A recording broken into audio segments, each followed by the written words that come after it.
Hello viewers and welcome to Africa and Beyond Television Network. We are taking a look on important matters at this point in time.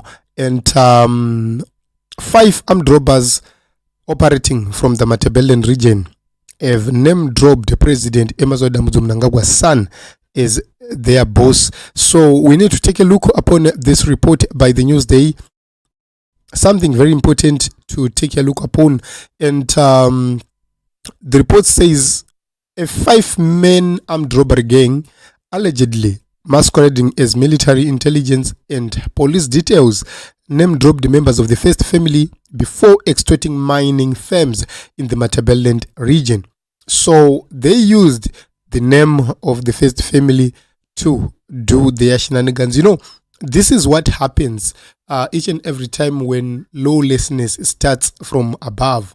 You know, criminality in Zimbabwe starts from way above, and criminals always use that advantage or use that to their advantage.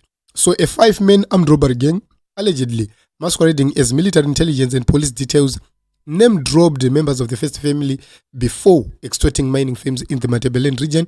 3 of the suspects, Mjaradzi Charakupa, Victor Jaja, and Tawana Mangi, appeared before Bulawayo magistrate Evelyn Madzikatire yesterday, and they were charged with impersonating public officials, attempted extortion and extortion. These are the 3, and the suspects who are being represented by Byron Sengweni were remanded in custody to tomorrow. Investigating officer Superintendent Edmo Runganga told the court that the 3 were a flight risk since their suspected accomplices are still at large. The suspects were exposed after they targeted some mines in which prominent Bulawayo lawyer Dumisani Dube is an interested party. And then it is alleged that the suspects resorted to extorting money from the complainants to challenge a corporate rescue certificate that was held by Dube. And Runganga said if they were granted bail, they would interfere and with state witnesses, since the racket seemed to be involving police officers and government officials. The 3 were arrested after Dube went to Harare and engaged President Mnangagwas' son, Shoni, and the Attorney General's office following endless extortion raids against mining firms in which Dube is an interested party. One of the most important reason why we are here is this part of the report. Let me try to highlight it. This is something very important. They say, the headline is saying, these people, they were charged with impersonating or impersonation.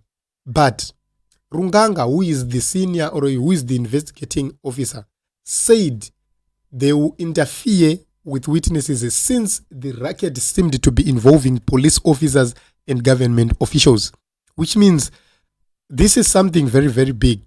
It's not a small issue.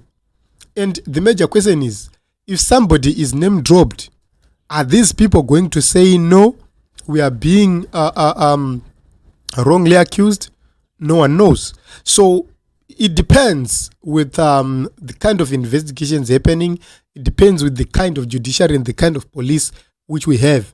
If we were in a country with which follows the laws, we would then give a benefit of doubt that investigations were going to be done accordingly and answers were going to come out. But given the situation in Zimbabwe, where lawlessness is taking the lead, then it becomes very difficult to know who is involved and who is not involved, especially when this statement highlighted is coming out from the mouth of the investigating officer, which means some of these issues, they will be closed. Who is behind this? Is this an issue of political battles? Is this an issue of succession battles? Is this an issue arising from some very powerful quarters? We do not know. Remember, anything can happen given the political situation in Zimbabwe because of their quest and their fight to override each other when it comes to the issues of succession. So this is what is happening at this point in time, and we'll wait to see how this story is going to develop, unfold, and how it is going to end. Are they going to be granted bail? We will be taking a look upon this matter and we will be then giving reports. So Dube said Sean disowned the gang and he told him to report it.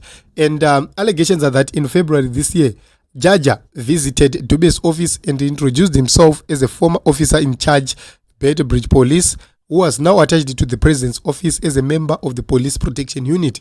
And then he claimed to have been deployed to Sean's security team with Mangi as his immediate boss in the office of the president. It is the state's case that they were in the company of Charakupa and Pemba, who claimed to be members of the military intelligence deployed to look after the late war veterans permanent secretary Clive Mpampela's interest in Matabeleland. And the court heard that they were in possession of a file with a special grants application for Matabeleland South Province belonging to different individuals who included 3 of Dube's professional mining clients. They said the claims would be cancelled unless a protection fee of 300,000 was paid to Sean, their boss. In his statement signed at the CID Law and Order section, Dube said he refused to pay.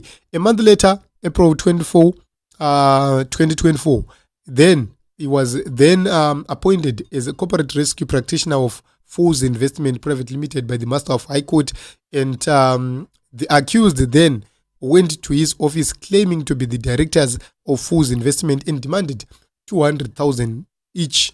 Judge showed me an official card from the office of the president as his identification, the statement read.